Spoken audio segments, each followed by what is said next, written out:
Virgo, tignan natin kung ano yung mensahe para sa'yo ngayon. Happy New Year po sa lahat. Kung hindi ka pa nakasubscribe dito sa ating channel, please subscribe and hit the bell button para lagi ka pong updated every time na meron tayong uploads. Kung sa Facebook ka naman nanonood, pa-follow na po kung hindi ka pa naka-follow. Kung nais mo namang mag-avail ng ating private readings, ng ating rituals, we have cord cure, cord cutting, honeymoon spell. We also have Jupiter's blessings. And meron tayong sigil. Meron tayong Tiars products. Tiars EA necklace. We have Tiars bracelet. So kung interesado po, mag-direct message kayo. Pwede sa WhatsApp, pwede rin naman sa ating Facebook page. Mag-message po kayo.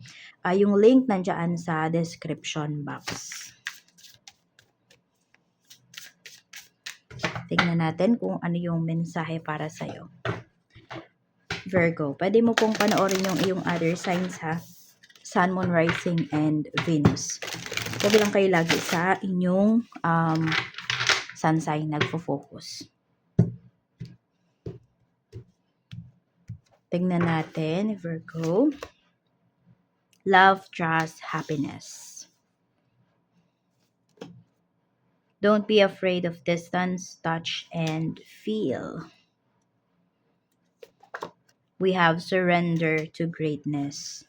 Looks like kung meron kayong ka-deal dito, no? Sobrang honest sa inyo nung tao na yun. Loyal po sa inyo. Sobrang mahal na mahal kayo. Tingnan natin. O yung mga nakapalibot na talaga sa'yo, Virgo. Yung mga soul tribe mo na.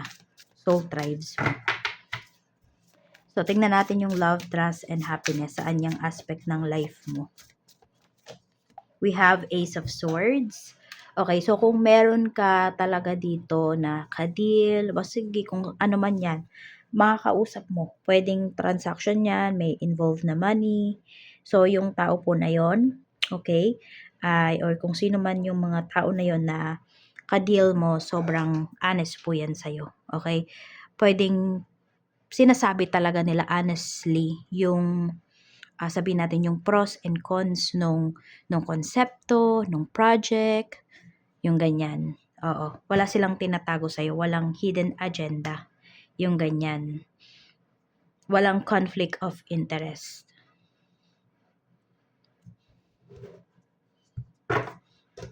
Tapos kung meron din naman po kayong nakakausap talaga, meron kayong ka-talking stage in short. Yung tao po na yon, honest yan sa inyo. Looking talaga yan for a serious relationship. So, ito, don't be afraid of distance, touch, and feel. We have judgment. So, nasa malayo ba kayo? Meron ba dito na homesick? Ayan po. So, mag-meditate lang kayo kapag na-homesick kayo. Kung kaya nyo mag-meditate. Kung hindi naman, magpatugtog kayo. Pwede mga worship songs. Magpatugtog kayo ng mga frequency music. Yan yung gawin nyo. Ayan po. Huwag daw kayong matakot sa distansya. Okay? Meron papaalis pa lang. So, 'di ba, naiisip mo yung mga iiwan mo, yung mga ganyan. Pero kasi para to sa future mo, para to sa future ng mga anak mo. So, sacrifice mo na for now. Pero alam mo, pinapakita naman dito, Virgo, na sulit yung mga sacrifices mo. And ito din ha, pwedeng may mga tao ka din dito na kailangan na talagang layuan kasi hindi na sila nakakabuti sa life mo. Meron dyan nagbibigay sa'yo ng evil eye. Masyadong matalas yung dila, no, nung tao na to.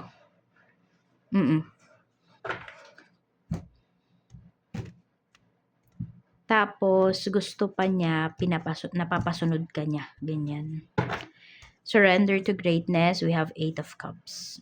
So, kung ano man yung gagawin mo ngayon, ano man yung ipopursue mo, ayan po, surrender mo lang yan sa divine. Surrender to the divine. Surrender it to universe, to God, to Allah. So, kung sino man po, ano man po yung inyong pinaniniwalaan. Ayan. So, pursue mo yung mga bagay talaga na makakapagpasaya sa'yo. Yung magiging fulfilled ka. Tignan natin. This is your emotion. So, marami naman po sa inyo, masaya kayo ngayon. Ayan, masaya kayo sa mga nangyayari sa life nyo, sa outcome ng mga ginagawa po ninyo. May mga tao din po talaga dito na nakasuporta sa'yo. At ramdam mo yun, pinaparamdam nila yun sa'yo, sinasabi nila sa'yo. This is your mind. So, okay din yung iyong isipan. You're very inspired. Yan po. So, sa lahat ng ginagawa mo ngayon sa life mo, ang inspiration mo is your family, your kids, kung meron kayong mga anak. Meron din dito, pets, kung pet lovers kayo. We have the Fool. This is your spiritual health naman. Okay, pagdating naman dito sa inyong spiritual health, parang wala kayong limit. Okay? Parang basta kung ano yung nagwo-work para sa'yo, kahit hindi yan pinaniniwalaan ng ibang tao, kahit na sabihin natin, labas yan sa religion mo, pero nagwo-work sa'yo, okay lang yun sa'yo. So, ano ba dito? Basta, malawak yung kaisipan mo pagdating sa iyong spiritual health. Yan. Or lumalawak talaga yung isipan mo. Mas lumalalim ka rin na tao. Virgo. Yan, dahil sa mga nalalaman mo. So, di ka takot dito na mag-let go. Hindi ka rin takot dito na sabihin natin na sumubok. Yan.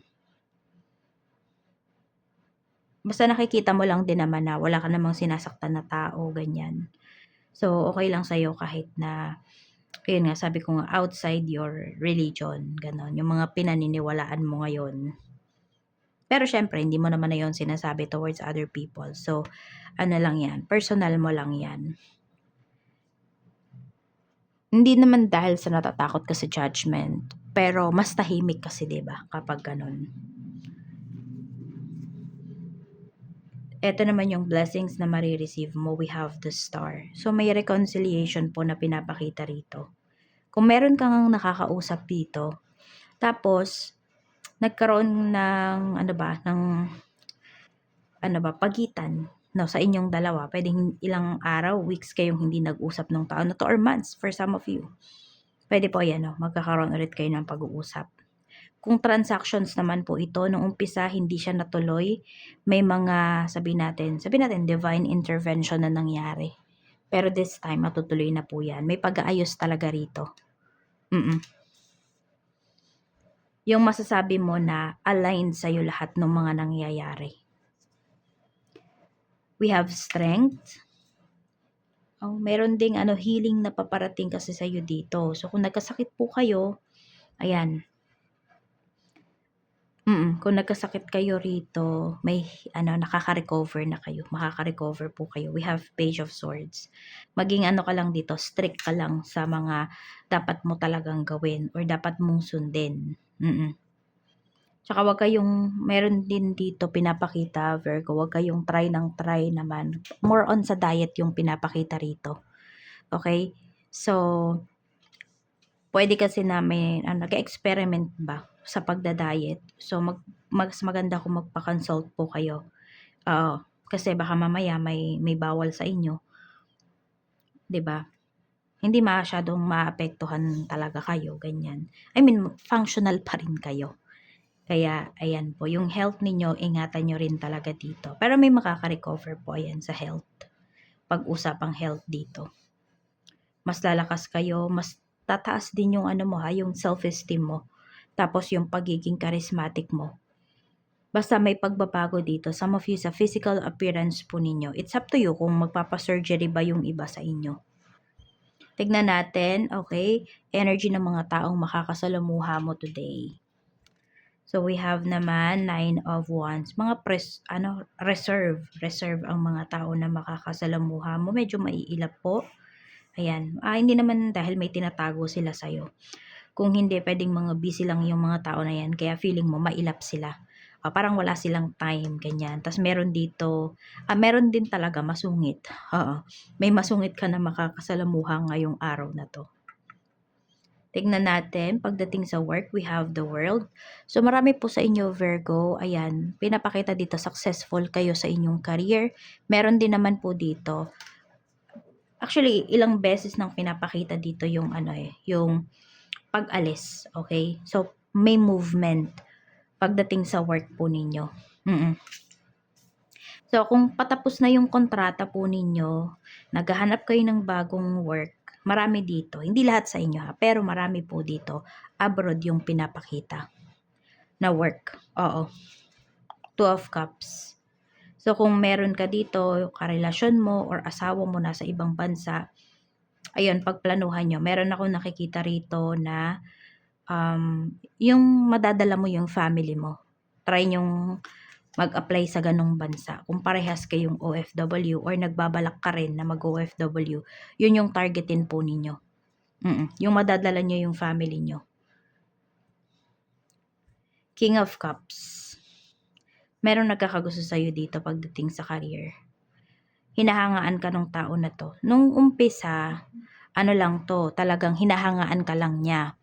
Pero ngayon, pwede na ano yan, na in love na sa'yo. Ganyan. Queen of Cups. Soulmate mo to, yung tao na to. Okay, so pwedeng kakaiba din yung nararamdaman mo sa tao na yon. Pero kung ikaw ay in a relationship or may asawa ka na, 'di ba? Syempre alam mo naman yung limit mo. Pero magagamit mo yung connections ninyo ha para mas mapaganda pa yung career mo. Oo. In short, may mabe-benefit ka sa tao na yon para dito sa career mo. Hindi to yung gagawa ng kalokohan na hindi ganon. Basta kung kunwari maging magka-partner kayo sa isang project, alam mo yun, synchronize yung ano ninyo, yung mga galaw po ninyo, 'di ba? Yung mga actions ninyo towards dito sa trabaho, mas mapapadali yung inyong work, ganyan. We have Four of Cups. So, madami kang mga katrabaho dito ngayon na hindi na masaya sa trabaho nila. Ayan o.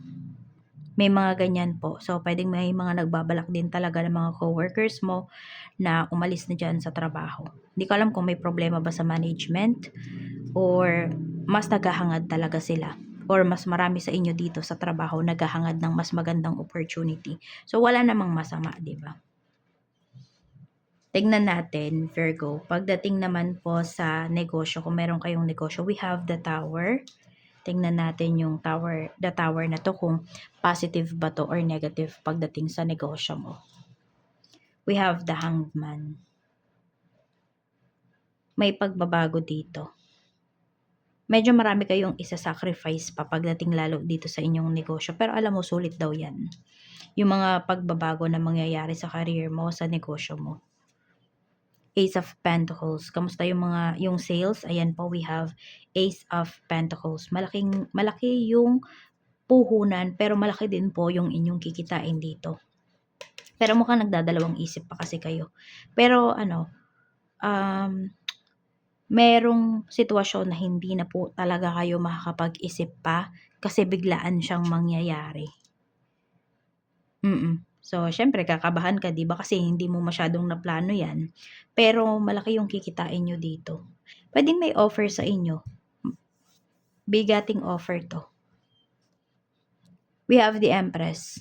Okay, ito pagdating naman ito sa iyong mga clients. So, yung mga clients mo dito, pwedeng yung alam mo yun, yung dalawang generation, tatlong generation na kung family business ito. Yun, sila na yung mga suki mo, yung tipong ganon, yung kaapu-apuhan na, yung mga ganyan, apo na, yung ganyan. So, mababait yung mga clients mo ngayon. Malalambing din. Alam mo yung kunwari may nagkamali, yung ganyan, maiintindihan. Basta malambing, maalaga, parang malumanay bang mga kausap, ganun. Kaya kung merong bingi na staff mo, baka hindi niya marinig yung sinasabi ng tao na to. Ewan ko ba kung mahina lang yung boses nito or basta malumanay siyang magsalita, ganyan. We have Eight of Pentacles pagdating naman to sa mga staff mo. So, napakasisipag ng mga staff mo, ng mga taong pinagkakatiwalaan mo pagdating dito sa negosyo. Alam mo yung nakikita ko rito, paspasan talaga yung trabaho nila. Oo. Double time, in short. Yan yung pinapakita. So, wala kang magiging problema. Alam nila yung ginagawa nila. Yan. So, madaming production. Yan ang pinapakita dito. Sa pera naman, we have Three of Pentacles. So, meron din dito, your money is working for you. So, may mga negosyo ka, may mga investments ka na hindi mo kailangang bantayan. Okay? Hindi masyadong, hindi masyadong matrabaho. Hindi ka yung sobrang hands-on, ganyan, pero nagdadala ng pera sa'yo. We have King of Wands, Nine of Swords. Meron naman dito na i-stress kasi pwedeng yung asawa mo or ikaw, yan, may problem sa work. Edi, syempre, pag may problema sa trabaho, kasunod na nun is problema sa pera, di ba? So, ayan, tignan natin kung makakahanap ba ng trabaho to. Knight of Pentacles. So, kailangan na talagang umalis. Kailangan na may diskarte. So, pag-usapan nyo po ito. We have Death card. Ayan. So, ang naging gastos dito, meron bang nawala sa mga mahal nyo sa buhay, ganyan. So, pwedeng dun. Hanggang ngayon, problema pa rin siya. Hindi pa siya nababayaran ng buo, Virgo. May ganyan. Oo. Pwede kasi hindi to sobrang lapit sa'yo eh. No, kaya pwedeng kamag-anak mo lang, ganyan. Pero medyo naapektuhan ka siguro kasi naaawa ka dun sa, sabi natin dun sa ka-close mo. Siya talaga yung pinakamalapit doon sa nawala, ganyan. So, yun. So, may pagbabago dito ha. May pagbabago pagdating sa inyong kaperahan. Nai-stress pa yung iba sa inyo. Tignan natin. So, kung kulang talaga yung kinikita at yung iba naman sa inyo ayaw nyong umalis dyan sa current job, hanap kayo ng other, ng side hustles, other source of income. Yun po yung idagdag nyo. Hindi naman lagi ang solusyon is umalis sa trabaho, di ba? Kailangan lang magdagdag. Oo, mahirap siya kasi pwedeng pagod na kayo pagdating sa trabaho. Pero kasi if you have, may pangarap kayo, di ba? May goals kayo, magagawa nyo talaga yan. At lalo na kung inspired kayo, motivated kayo sa life ninyo. Tignan natin sa love life. Seven of Cups. Okay, we have, ayan, Seven of Cups. Tignan natin. Meron someone dito na hindi honest naman sa'yo. Di ba dito meron sobrang honest sa'yo? Ito naman. Okay. Hindi siya na ano dito, no? Kasi ito, very honest eh. Ito kasi, pwedeng may history na. Okay? Kaya yung mga may history na dyan, ayun, yung person mo, hindi pa rin niya nagtatanda. Virgo. Six of Swords. So, parang ang gusto mo na nga lang dito, mag-move forward na lang. Oo. Dito sa tao na to. Kasi feeling mo, hindi na siya magbabago. Pero mahal mo pa rin kasi. May nararamdaman ka pa. So, pwedeng ito na yung gagawin mo next. Hindi pa ngayon. King of Swords. Ayan. Magaling magmanipula yung tao na to. So, pwedeng namamanipula ka pa ng tao na to kasi nga may nararamdaman ka pa sa kanya. So, pinapakinggan mo pa yung sinasabi nito na wala, ikaw lang talaga. Walang iba, ikaw lang. Pero nafe-feel mo meron. Oo, pero mas naniniwala ka kasi sa kanya kaysa dun sa nararamdaman mo.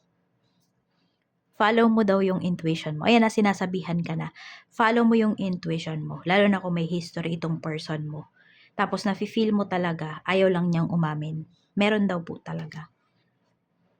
Sige, tignan natin ano ba yung nafe-feel niya sa'yo. The Moon. Naguguluhan din yung tao na yan. Bakit? Kasi sobrang dami niyang kakonek. Hindi niya na alam kung ano ba yung nararamdaman niya sa'yo. So, 50-50. Uncertain na din yung feelings nito sa'yo. Tignan natin kung ano pa yung mensahe para sa'yo. Ano pa po ang mensahe natin for Virgo? We have Six of Pentacles. So, may energy dito about work talaga. About kaperahan mo, oh. So, nung dumating ba yung tao na to, naging sobrang affected yung yung finances po ninyo. Ayan na, na-stress yung iba sa inyo pagdating sa pera, pagdating sa trabaho. So, dito nyo dapat ituon muna yung inyong atensyon para mabilis nyo tong ma-heal. Ayan na, may mga bagay kayo na dapat i-let go na nakapagpapastress po sa inyo pagdating sa usapang pera.